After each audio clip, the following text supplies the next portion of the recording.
So there's been a lot of things said over this weekend. I've been listening quite carefully because spirits told me I couldn't plan this talk, and I didn't like that very much because I like to have a plan. But I wanted to bring something bigger through, and I'll start there because there's a lot of tools and techniques we can use, but the biggest healing we have is our life force, our energy, and spirit. And so I'm going to take you through an exercise to do that. I'm going to let people eat their lunch first, and then I'll do a little bit of a guidance. No worries. But first I just want to tell you a little bit about my background and where I come from, because I am an ordinary person. I was working in casting 9 till 6 every day, doing the big hustle. I work with a lot of big name celebrities. I don't understand why we idolise anybody. It doesn't make sense to me. It was just a matter of whether they were a good person or not, and many of them weren't. There was big egos. Anyway, what happened to me after doing this job for 12 years is I was sitting at my desk one day, typing away, and I saw my soul up and commit suicide outside the window. It was gone. And back then, I didn't even know I had a soul because no one taught me how precious my soul was or how to take care of it. And so if you take one thing from me today is, please remember your soul's precious. Because there are dark forces out there that will happily take your soul. And I know, because I now work as a healer, and keeping the soul precious is the work that I do. And I feel very passionately about that. How did you resurrect it? How did you resurrect it? Yeah, So I did what we should all do, is I sat down and thought, nothing can get much worse than this, so it's time to live my dream. And my soul was like tapping me on the shoulder, you know what you're meant to do. You know what you're meant to do. Now my dream was to be an actress. Now you might think going off to be an actress is a pretty dangerous territory to go into if you want to find your soul. Because you might have heard Mark Devlin yesterday. I trust what he says completely. I've done a lot of my own research, and there's a lot of people in the entertainment industry that have given away their souls. And I saw this very distinctly over the last few years when I tried to put my theatre up, and people wouldn't take people like me who care about the soul and care about natural health, should we say. So anyway, I went into acting, and because I was on path, spirit started to get louder. And what happened was I was in a rehearsal room one day, and the director said to me, you've got to paint your name with your finger like this. Now back then I was thinking, you tosser, how the hell is this going to help me be an actress? And so I was in my head when suddenly I went into flow state. And I stopped thinking about anything else but how I was painting my name. Now I now know this is light language, which many healers use, but back at the time I didn't know any of that. And I got into this flow, and I looked into the corner of the room, and a big golden hue of light opened up. And in the centre was my nan, who died 5 years ago, before this had happened. And she came to me, and I heard her whisper in my ear, don't be so afraid. And she placed her hand on my back, and then I looked around, and then she was gone. And I'd never seen spirit before, and I haven't seen it that crystal clear since. But what happened was, I was like, shit, eternal life exists, and it's all going to be okay. So as I go through this talk and say a little bit more about the dark side, please remember my nan, because it's always going to be okay. Anyway, you might think, well, that's a bit barking. Some people don't understand if they haven't had these experiences. And to be honest, back then, I thought I was bonkers. I didn't really know what to make of it. And I thought, I'm not going to speak to anyone about this. So it's quite funny that now I speak to everyone about it because I think it's important. Anyway, I didn't say anything. I went back to the rehearsal room the next day, and the director pulled me out to audition. And he put his hand on my back and said, don't be so afraid. there's an older woman around you, light a candle for her when you get home. And I began to cry because I realised he'd seen the same thing as me. And I went into audition, and it was the best audition I've ever done, or probably will ever do, because I was channeling spirit for the first time. And so lately I've been looking into it a lot about people that channel. And there's a big apprehension around some people that channel, because what are they channeling? And I agree, a lot of the work that I teach now is about channeling and being very careful what you channel. And I'll speak a little bit more about that as well.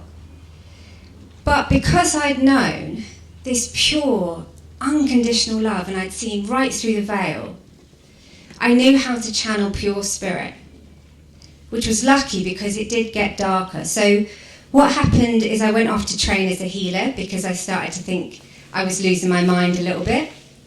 Even though I wasn't, I was getting more and more awakened. And we did this experiment where we did this eye-to-eye healing. And I looked into this girl's eyes, and suddenly I flipped dimensions and saw myself hanging on a tree in a different timeline. And because I'm quite clairaudient, Spirit went, "You're a witch." And that got me started on the big work, because I wanted to know why someone like me was killed for being a witch. Now at the time I didn't really understand past lives, even though they fuel all my material. I'm now writing a trilogy of plays about my past lives. And this journey led me on to find out, like, why were witches killed and why was I killed in another life? Now, what I now know, and this is quite a hard cross to bear, it was the witches that killed the witches. Whew. And that wasn't an easy journey to get to. Now, I am not disrespecting people that work in witchcraft, because there's the dark and there's the light. And many people will look at me and say, I'm a witch. I work as a healer, I work with souls, I work with herbs. So you can call me as a witch and I'll be quite happy with it. And I went through a time reclaiming witchcraft, going, yeah, I'm a witch, big up to women, and all of that. And that's true. You can say I'm a healer witch, absolutely. But what I wasn't looking at the time was the dark side of the craft, and the craft that's been stolen. Because I was too scared to look, because back then I was quite love and light. I was chatting to angels, I was feeling high vibe, and please, stay high vibe. I am not recommending you don't stay high vibe. But what I was doing was going, I'm not looking over there, I'm not looking over there. And over there, over here, on the dark side of magic, things were being done that I cannot live on this earth and allow to happen. Absolutely not. When I found out about satanic ritual abuse, paedophilia, and everything that's done in the name of witchcraft, I was like, no, not on my bloody watch. This isn't happening. And so I started to speak about this stuff. Now I know that the dark feels like it has power and tries to silence people, and I know because I was writing about it and speaking about it, and then I got demonically attacked. Now I want to speak about this in case anyone else gets a demonic attack, so that you can protect yourself. Because what the dark side of witchcraft has done is it's bent the rules of free will and karma. And so it's given us a way that we've agreed to something when we haven't. And I think that is not acceptable in any way. So I say to everybody that works with me, if you have that, I do not consent. That's what you've got in your power. I do not consent. And I say this because a demon in my sleep came up to me, sat on my neck, pressed so hard it stopped my breath. And I said, I do not consent, couldn't get it out, try again. I'm paralysed in my sleep. I couldn't say it. And then I thought, absolutely not. I do not consent. It disappeared out of my room, away. And so I say that because a lot of people prefer my Nan's story about the love and light, and I do, but I think it's important to know that there's another side, this dark side that we're battling with. And we've all seen that very clearly, over these past few years. And I'm sure every single one of you has a story or a situation where you've been pushed out of a group because what you say, what you know about, isn't acceptable.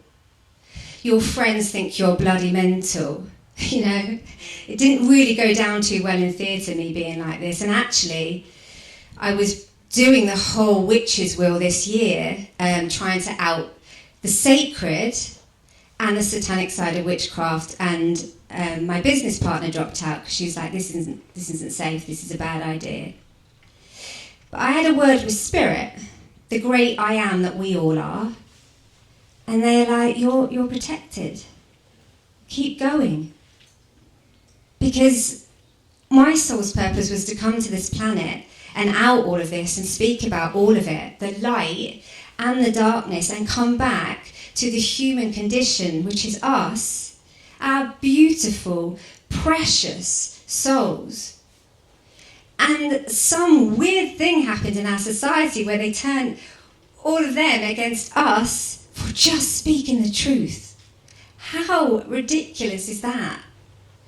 And so what I want to remind you most prominently and importantly is actually how much soul someone has in their person, in their body, in their spirit that you should worry about. How much soul has someone got? That's what matters. So keep your soul alive and precious. And I'd like to take you through a little guided exercise, if you're up for that, to get really connected with your soul and spirit and the support that we have. And also do a little clearing for you all. Any darker energies. And I want to say that darker energies come in when we have trauma. So it's been a tough time, We've all gone through it. And I have to say, I spent the last year absolutely traumatised. I lost my dad to cancer. I lost my dad to turbo cancer, I should say. And it was Lionsgate, and I was doing a lot of spiritual work. And then I got a phone call saying, Dad's not well. I raced home, and I knew why my dad wasn't well. And I couldn't stop it, as we couldn't stop many people that decided to do something that might harm them. And he got sicker and sicker, and I took some time off theatre. Didn't really matter because theatre wasn't really letting me in the room. And I cared for my dad. And I saw how he was treated and what was happening. His cancer wasn't diagnosed properly. It was a mess. He died a very painful death. It was horrible. And because he had COVID at the end, he was shoved into a ward and we weren't meant to see him. And I said, I'm going to see my dad. I'm going to see my dad. I'm going to stay with my dad. And I held his hand while he was being overly medicated. And unfortunately, this is something I didn't know back then, but they gave him midazolam. So if you've watched anyone die from midazolam, which they give you on death row, it's terrible. They can't breathe. And because I'm a healer, and I didn't know I was being activated to do this, I stood by my dad for 6 hours as he was losing his breath, traumatised, and then I suddenly got it. I was like, that's his last few breaths. And I stood over the bed, and I went, Dad, you're safe. You're safe. Off you go. And just like that, he stopped breathing. But he actually rose up and came into me rather than going to the light. Let me tell you a little bit about the light as well. So I do quite a bit of psychopomp work, which means I help spirits go up to the light. I do that as a healer, but I've also written a play about it, about witch persecution and the healers that were killed as witches, like me. And the idea is that the plays, Psychopomp, are helping all those spirits that have been traumatised up to the light. Because many people don't know, although maybe quite a few people might do here today, that the reason the witches were butchered and killed out was because they were the original medicine folk. They were into the organics, the herbs, but also they were mediums, like me. They were speaking to spirits, and they weren't allowed to do that because that's too powerful. Because if I give you a message from spirit, from my nan today, don't be so afraid, they don't want you to have that message. And they also didn't want people to be protected because the cunning folk, you might not have heard this term before, but cunning folk were medicine folk in the 17th century. And what they did is they healed the bewitched. So like me today, when I said, this is what you can say to a demon to get rid of it, they were doing all of that. Because the demons existed back then, because they were opening up portals and letting them in. If you look into the work of John Dee and Elizabeth, our queen back then, I mean, don't even get started on the royals, but if I start too much, I'll get the hate mail again, so I'll be a little bit careful. But they were conjuring up these entities. So while they were putting the witchcraft laws in place and saying, oh no, we won't make it so bad, we won't hang people anymore. Yeah, that's because you're using the craft. 33rd degree Mason, King James VI, you know? The witches killed the witches. And so because it came in a bit earlier, I want to speak a little bit about Matthew Hopkins as well. Now, he killed about 300 people in the space of a year. I mean, blimey, you weren't allowed to torture people, but yet he could go on this rampage and he tortured many, many, many women, some men. And it was all happening around, sorry, yes? He actually went from town to town. It's the first start of a business that went on, and he realised it was a money-making business. Yeah. And at the same time, it was a pub landlord, and he pretended that he had been given powers that he didn't have. But it was also the Knights Hospitallers. They were taking the business. The women were taking it from the Knights Hospitallers, and it was causing them financial loss and taken away from the church, because the church was supposed to be the only way you get to God, the light. So they wanted to cut out, they wanted to basically, you give everything so they could provide you with the spiritual connection rather than you go directly to source. Yeah. So that's 100% correct what you say. Yeah, thank you. I was hoping you'd come in and speak today. I was actually going to ask you to say something, but I was like, Spirit will just guide it.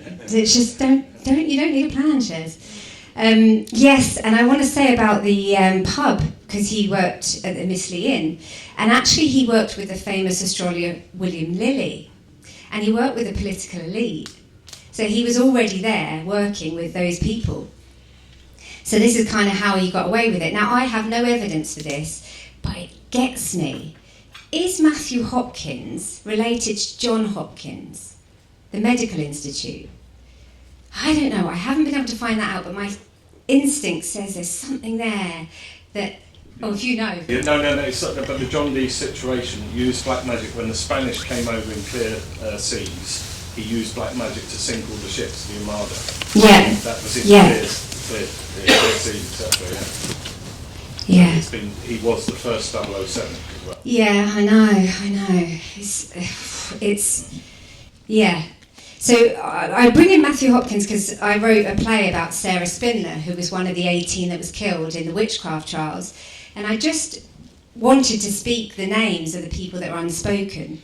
And because they are, butchered out of our history, and now we're meant to believe that witchcraft doesn't exist, which is such a shame because science and that Enlightenment period came in, and then they told us, what we need to do and the medicine that we should use, and it's just bizarre. But I want to touch on one last thing before I take you through a bit of a guided journey, because it feels really important, and it was actually a call from David Icke that got me there. So I watched the Hellfires Caves when he went to visit it and clear out the entities. And at the end, he brought a healer in the caves, and they said, I don't think our work here is quite done, so maybe if someone feels the call to do it, come to the caves. And I was like, oh, crying out loud. So I went to the caves on Halloween last year. I don't know if you've ever been to the Hellfires Caves in High Wycombe. I mean, it's worth going to just understand what, I love that conscious people are going. Because I was walking around the caves seeing these butchered children's bodies, these fake little toys that they put around.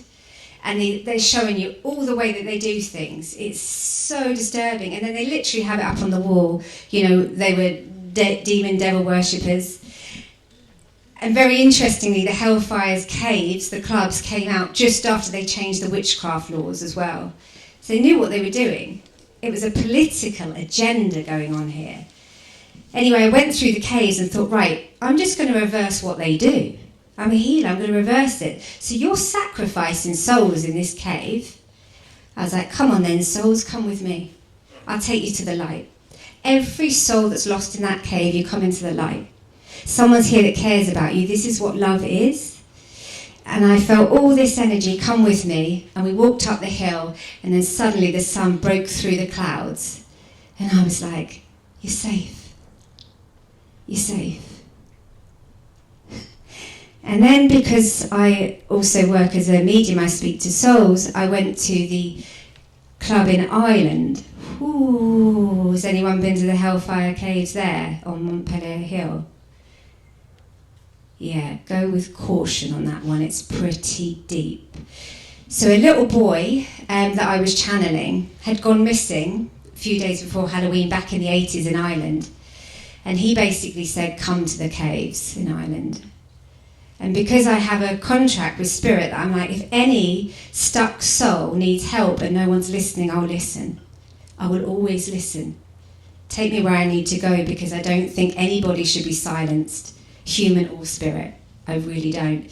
And so I went to the Hellfires Caves in Ireland, and I was walking up the hill, and the trauma that was on those lands, on that special sacred land that's full of ley lines and beauty, and absolute sacrilege that took place there instead. And I got to the top of the hill, and unfortunately I was shown about the rituals. I can see through the veil, so I saw exactly what happened. And that one was a bit much. That was a bit like, okay, how do we come back from this? And I don't know, because I had 3 months where my body was broken from feeling all that trauma of all those kids. But what I did say to myself and to Spirit is, I'm listening, I'm here. And strangely, Spirit sent me a pagan prayer to say. And I now understand. I was actually thinking about it this morning. And I realised that it was their reversal of the magic. So it was a prayer I said to the souls, the time has come, the wheel has turned, it's time for you to move on. We will walk hand in hand with the ancient ones and the ones that walk before us. Great Mother, take us into your arms, we come to you, for we are blessed, because your life is one to be proud of. And I know that because it's in my play, so it just kept swinging through my head. And I said that again and again to the children, because your life is one to be proud of. Just to remind them, that we care. And so I'm not bringing all this up to just have a bit of trauma porn on you. I'm bringing it up because we care, right? We care about what's happened to us. We care about humanity. And the one thing that gives me comfort is we all care. Everyone with a soul, every human being cares.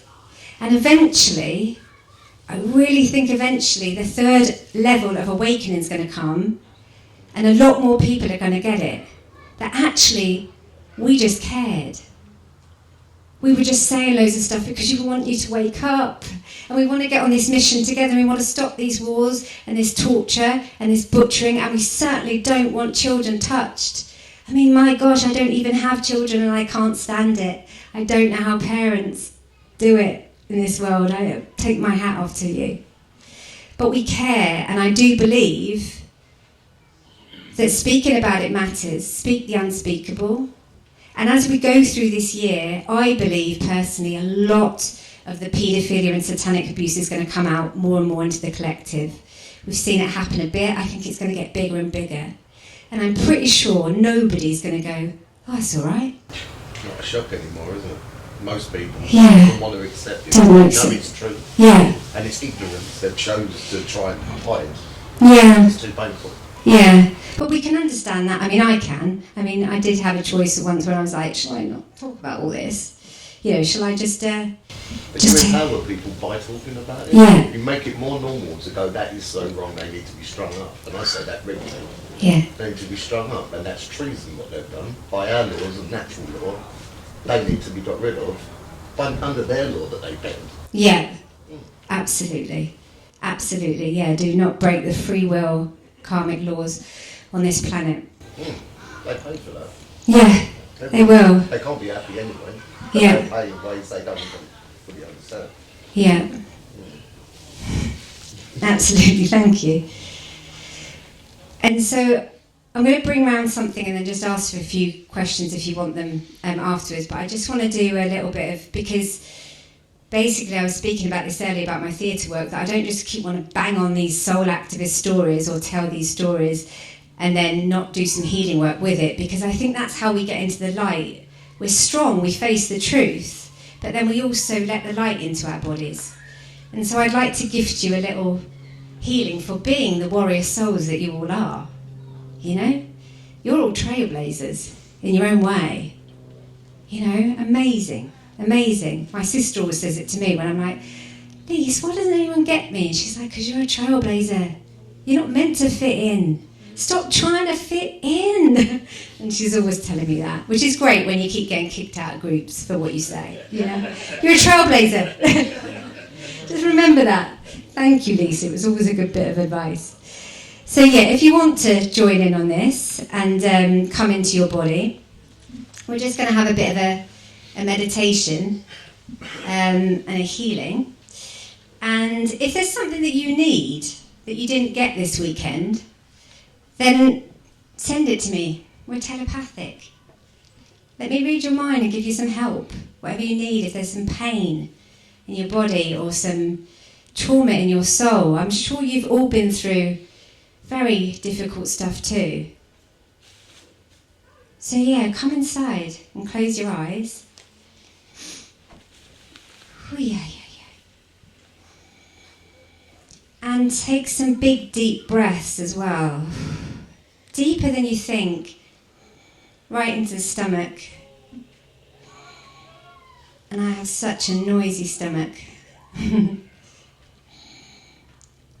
yeah. And yeah, feel your feet on the floor if you can. Just grounding in. And I will say that I find it interesting that we're near Hastings, where Aleister Crowley himself died. And I wondered whether Spirit sent me down here for that.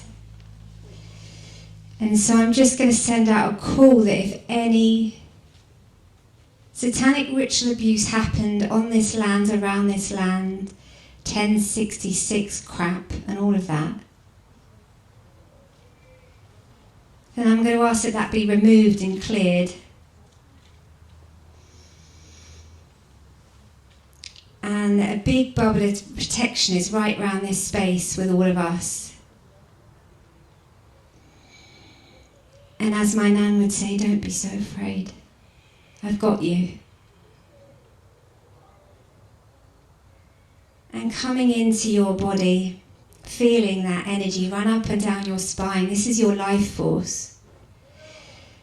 And that is what tries to get reversed in rituals. It tries to take your soul light. And obviously a lot of you might know about mind control, but people don't often know about soul control. And that's how black magic is used. It captures the soul. And ancient Egyptians knew about this well. They called it the Ba body. And it's your energetic double. So I want you to make sure that you're in touch with your own energetic double. And so just see what's called to you. Are you called to come into your heart? Do you have a good relationship with your own soul? Do you want one? And if you do, know that this is your life force energy, this is your birthright. Your soul is precious. And by the laws of free will and consent, if you want to, just consent. I consent to align, connect, and retrieve my soul. Any fragmented soul from any dimension, lifetime or reality. I retrieve my soul and bring it back into the body and animate my heart to be stronger with the unconditional, beautiful life force and love of the universe, the God, the Goddess, the I Am Presence, the Source, whatever name resonates with you. And I'm going to ask that energy come back into your body, down your spine, the life force that is your birthright, that can heal anything. This light might be needed in one of your organs. We've talked a lot about, some beautiful therapies and medicine. And I so support everything holistic out there, but I do know that frequency, that light, is a source that you can collect from the universe, from your soul, from your higher wisdom, and nourish your body with all the healing that it needs. And so pulling in all the light that you might need in your heart, your legs, your shoulders. You warrior souls, if you need more light, receive it, receive it. You need support too.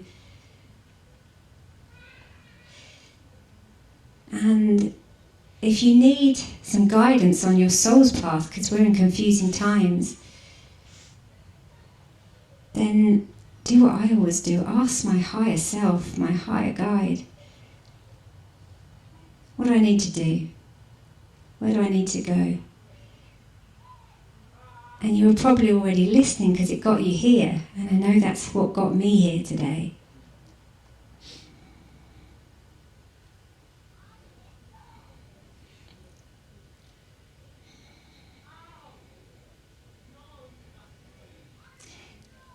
And I'm going to ask that any divine ancestor come in and support you. Like my earth angel Nan, maybe you've got a higher angelic in your family line. I'm also going to ask my great-grandfather, Cecil Huss, to come in and help us, who was a very famous medium, who they call fraudulent on Wikipedia. And I say thank you for that now, because I know that meant he was doing the good work. And any of those higher light, angelics, none of the fallen kind, thank you very much. All the wisdom keepers that are supporting us all in our work and in our ways.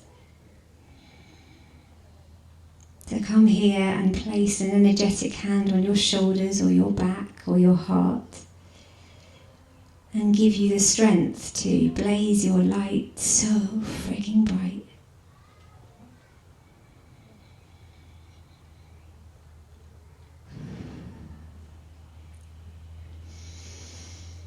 Ooh,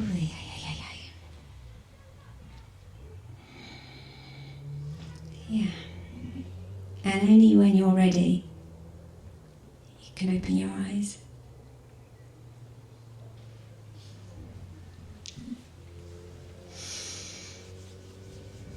Yeah, so I basically think stories are important. And the reason I shared some of mine today is because I kind of want people never to feel alone with stuff. And when you speak about things that have happened to you, it can help you not feel so alone. And so I'm now about creating a new community. I have my own company, 5D Theatre. And I set it up to bring the multi-dimensional to storytelling. Because while my heart broke when I realised that even theatre was being controlled, damn it, I love theatre.